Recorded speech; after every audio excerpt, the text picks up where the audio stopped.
Hello दोस्तों, हीटी films में आप सबका बहुत बहुत स्वागत है।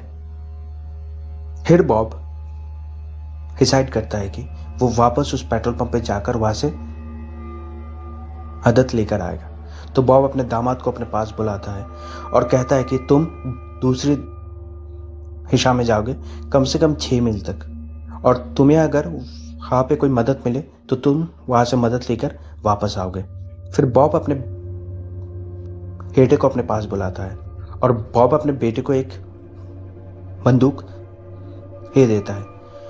फिर हम देखते हैं कि बॉब के पास और एक बंदूक है जो बॉब अपने पास रख लेता है।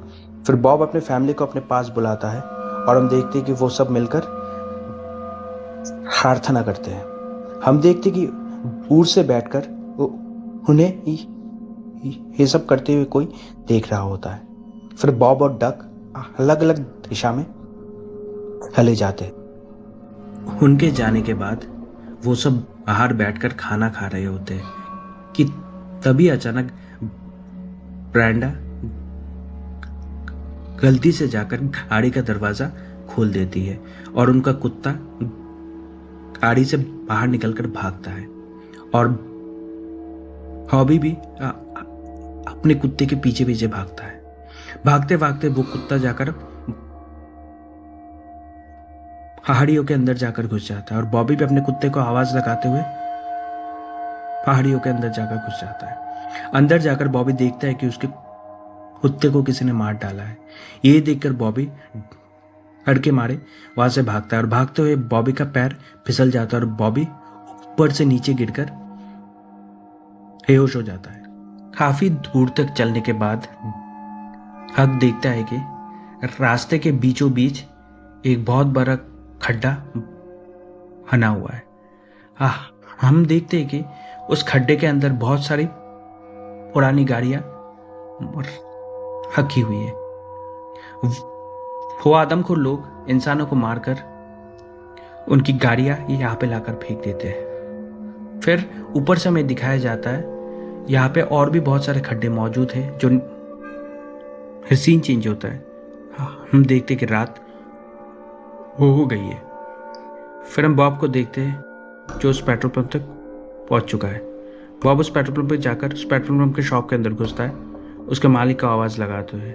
शॉप के अंदर जाकर बॉब देखता है कि उसका मालिक शॉप पे नहीं है, तो बॉब आवाज़ लगाते हुए उसके कमरे के अंदर जाकर घुस जाता है। कमरे के अंदर जाकर बॉब देखता है, बॉब की नज़र उस बैग के ऊपर पड़ती है, तो बॉब उस बैग की तलाशी लेता है। फिर बॉब अपनी जेब से बंदूक निकालकर पूरे कमरे की तलाशी लेता है। तलाशी लेते हुए हम देखते हैं कि बॉब को काफ़ी सारे सबूत मिल जाते हैं।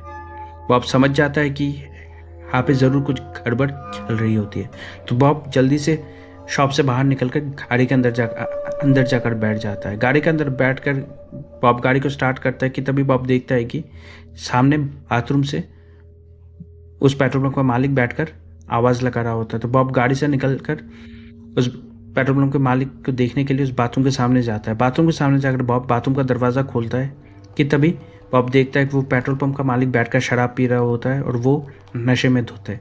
वो बॉब को देखकर रोने लगता है और फिर बॉब से माफ़ी मांगता है कि तभी अचानक वो एक बंदूक लेकर अपने सर को बॉब के सामने ही उड़ा देता है। ये देखकर बॉब पूरा चौंक जाता है। हम उन शैतानों की आवाज़ सुनते हैं जो बॉब को डरा रहे होते हैं, तो बॉब जल्दी से जाकर गाड़ी के अंदर बैठ जाता है और गाड़ी को स्टार्ट करने की कोशिश करता है कि तभी बॉब देखता है कि गाड़ी के पिछले सीट में वो शैतान बैठे हुए हैं। वो बॉब को मार मार कर मरा कर देते हैं। फिर वो शैतान बॉब को खींचते हुए उन माइंस के अंदर